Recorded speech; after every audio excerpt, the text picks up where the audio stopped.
అందరికీ నమస్కారం. మంగళవారం ఇరాన్ వర్సెస్ ఇజ్రాయెల్ అమెరికా యుద్ధంలో 3 కీలకమైన పరిణామాలు సంభవించాయి.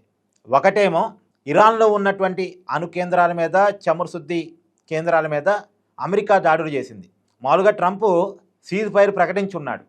ఏప్రిల్ 6 వరకు సీజ్ ఫైర్కి డెడ్ లైన్ పెట్టాడు. ఒకవైపు చర్చలు జరుగుతున్నాయని కూడా చెప్తున్నాడు.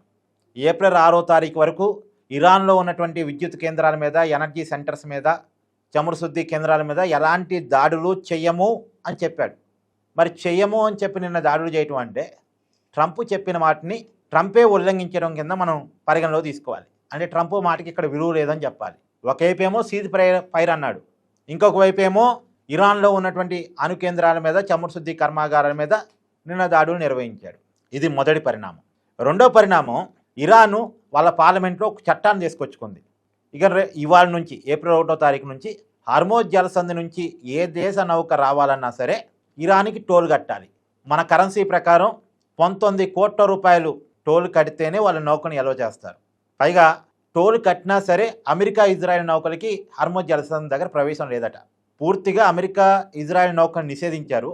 మిగతా దేశాల నౌకలు రావచ్చు, పోవచ్చు, కానీ 19 కోట్ల రూపాయల టోల్ ట్యాక్స్ అయితే కట్టాలి. మన కరెన్సీ ప్రకారం 19 కోట్లు.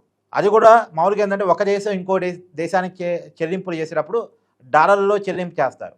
కానీ ఇరాన్కి డాలర్లో చెల్లింపు చేయొద్దట. ఇరాన్ కరెన్సీలోనే చెల్లింపులు చేయాలట. ఇరాన్ కరెన్సీలోనే చెల్లింపులు చేయాలి. అది కూడా మన కరెన్సీ లెక్కల ప్రకారం 19 కోట్ల రూపాయలు చెల్లింపులు చేయాలి. ప్రతిసారి నౌక వెళ్ళి వచ్చినప్పుడల్లా 19 కోట్ల రూపాయలు టోల్ వాళ్ళకి కట్టాల్సిందే. మనం టోల్ గేట్ దగ్గర కడతాం చూసావా, అట్ట కట్టాలండి. అది రెండో కీలకమైన పరిణామం. ఒకవైపేమో హార్మోజ్ జలసంధి పూర్తిగా నేను వశం చేసుకుంటాను, అమెరికా, ఇరాన్ కలిసి నిర్వహించుకుందాం అని ట్రంప్ ప్రపోజల్ పెడుతున్నాడు.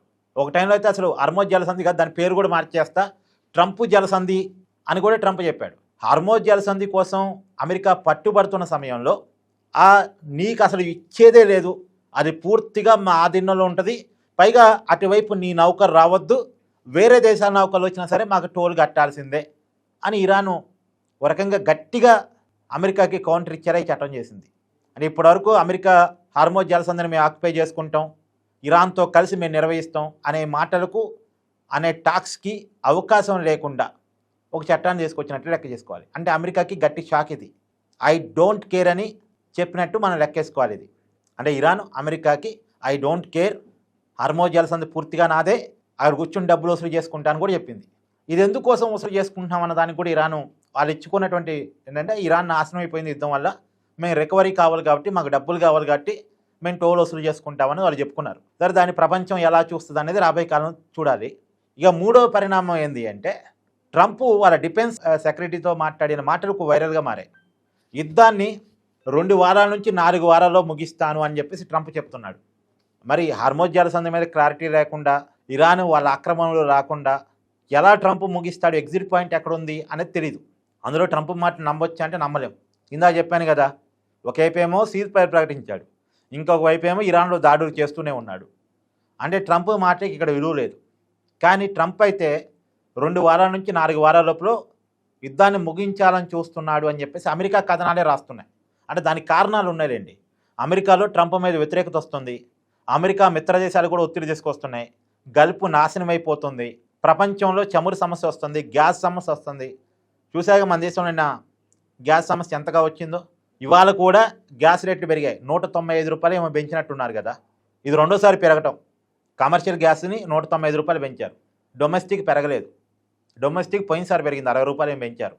ఇప్పుడు ఎన్నికలు ఉన్నాయి కాబట్టి పెంచట్లేదు, డొమెస్టిక్ కూడా పెంచుతారు, మేలో పెంచుతారు. కమర్షియల్ గ్యాస్ సిలిండర్ రేటు పెరగడం ఇప్పుడు రెండోసారి. పోయినసారి 115 రూపాయలు పెరిగింది, ఇప్పుడు 195 రూపాయలు పెరిగింది. అంటే 2000 దాటింది. ఇప్పుడు కమర్షియల్ గ్యాస్ ధర అఫీషియల్గా 2000 దాటింది, కానీ అన్అఫీషియల్గా బ్లాక్లో 6000కి 7000కి అమ్ముతున్నారు. అంటే గ్యాసు చాలా సప్లై ఇబ్బంది వచ్చి పడింది. మనకే కాదు, ప్రపంచవ్యాప్తంగా ఇబ్బంది వచ్చింది.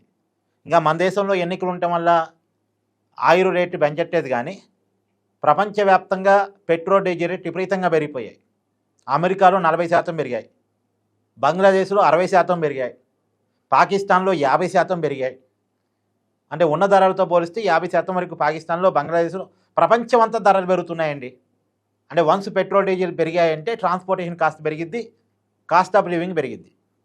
అంటే దీనివల్ల ట్రంప్ మీద ఒత్తిడి వస్తుంది. యుద్ధాన్ని ముగించాలి అనేటువంటి ఒత్తిడి. మరి యుద్ధాన్ని ఎక్కడ ముగించాలి? ఎగ్జిట్ పాయింట్ ఎక్కడ? ఇరాన్ ఏమో ఏ విషయాన్ని ఒప్పుకునేటట్లేదు. అమెరికా ఓటమిని అంగీకరించడానికి సిద్ధంగా ఉండదు. ట్రంప్ అసలే సిద్ధంగా ఉండడు. మరి ఎక్కడ ఎగ్జిట్ పాయింటు అనేది ఇంకా ఇక్కడ తేలాల్సిన అవసరం ఉంది. మామూలుగా ట్రంప్ చెప్పిందంటే 4 వారాల్లో యుద్ధాన్ని కంప్లీట్ చేస్తా అన్నాడు. 4 వారాలు దాటిపోయింది. ఇప్పుడు ఎక్కడ యుద్ధం క్లోజ్ అయిద్దని తెలియదు.